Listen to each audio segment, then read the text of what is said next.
कमाल हो गया प्यारे बच्चों। सामाजिक विज्ञान का पेपर 20 फरवरी को अभी समाप्त हो चुका है और उसमें जिस बच्चे ने 300 प्रश्न की हमारी वीडियो देखी थी goal with board exam YouTube channel से, तो वो उसके 20 में से 20 प्रश्न सही होंगे।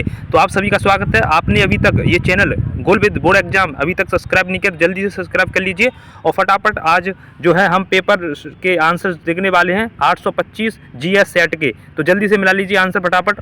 तो पहला क्वेश्चन है कि वियना की संधि कब हुई थी? तो बहुत बार बताया मैंने, 1815 ईस्वी में हुई थी। ए ऑप्शन इसका सही हो जाएगा। नेक्स्ट क्वेश्चन नंबर 2 कह रहा है कि महात्मा गांधी जी ने असहयोग आंदोलन वापस लेने का फैसला कब किया था? बहुत बार आया, बताया भी मैंने। तो 5 फरवरी 1922। सी ऑप्शन एकदम सही हो जाएगा। अगला क्वेश्चन नंबर 3 पर चलते हैं। क्वेश्चन नंबर 3 कह रहा है कि कांग्रेस ने अपने किस अधिवेशन में पूर्ण स्वराज की मांग को औपचारिक रूप से स्वीकार किया था? तो बहुत बार बताया, लाहौर अधिवेशन 1929 ईस्वी।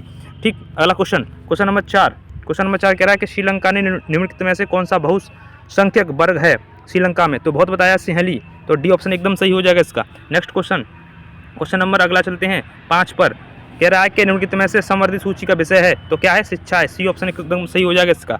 अगला क्वेश्चन नंबर अगला कह रहा है 6वां, बेल्जियम में विभिन्न सामाजिक समूहों के बीच सत्ता के बंटवारे की व्यवस्था को क्या कहते हैं? तो ध्यान देंगे, बहुत बार बताया है, सामुदायिक सरकार। ये ऑप्शंस। अगला कह रहा है कि राज्य पुनर्गठन आयोग की रिपोर्ट को किस वर्ष लागू किया गया था? तो 1 अप्रैल 1956। डी ऑप्शन एकदम सही हो जाएगा इसका। अगला प्रश्न फटाफट 8वां, बहुत बार बताया। कह रहा है कि भारतीय जनता पार्टी का गठन कब हुआ? तो 1980 ईस्वी में हुआ। ये ऑप्शन एकदम सही हो जाएगा। ठीक। अगला क्वेश्चन नंबर अगला फटाफट देखते हैं। कह रहा है अगला कि कांग्रेस कार्य समिति ने ऐतिहासिक भारत छोड़ो आंदोलन का प्रस्ताव कब पारित किया था? तो 14 जुलाई 1942 वर्धा से पारित किया था। तो बी ऑप्शन सही हो जाएगा। अगला क्वेश्चन कह रहा है कि किसने ऐलान किया था कि अस्पृश्यता को खत्म किए बिना 100 साल तक स्वराज्य की स्थापना नहीं की जा सकती? तो महात्मा गांधी। डी ऑप्शन एकदम सही हो जाएगा इसका।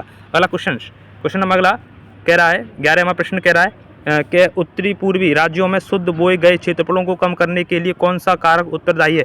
ए ऑप्शन कह रहा है स्थलाकृति, बी कह रहा है घने जंगल, और सी कह रहा है प्रतिकूल जलवायु, और डी कह रहा है उपयुक्त सभी। तो इसका डी ऑप्शन एकदम सही हो जाएगा। अभी तक आपने चैनल को सब्सक्राइब नहीं किया जल्दी से सब्सक्राइब कर लीजिए, क्योंकि आपको जैसे ही वीडियो अपलोड होती है तैसे ही आपके पास पहुँच जाएगी। ठीक है, जल्दी से सब्सक्राइब कीजिए और लाइक कीजिए।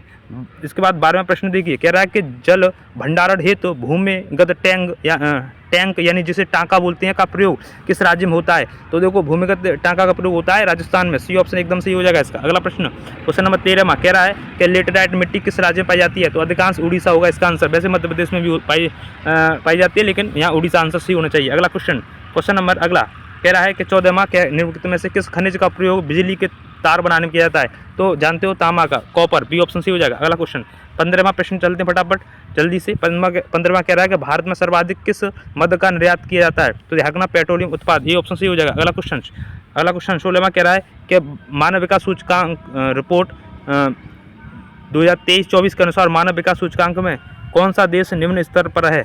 तो ध्यान रखेंगे, पाकिस्तान। सी ऑप्शन एकदम सही हो जाएगा। अगला 17वां प्रश्न देखते हैं फटाफट। 17वां प्रश्न कह रहा है कि UNDP द्वारा प्रकाशित मानव विकास सूचकांक में किन मानदंडों को सम्मिलित किया गया है? तो देखो, ए प्रति व्यक्ति क्या है, ये भी है, शैक्षिक स्तर भी है और स्वास्थ्य सेवा भी है। तो इसीलिए डी ऑप्शन एकदम सही हो जाएगा।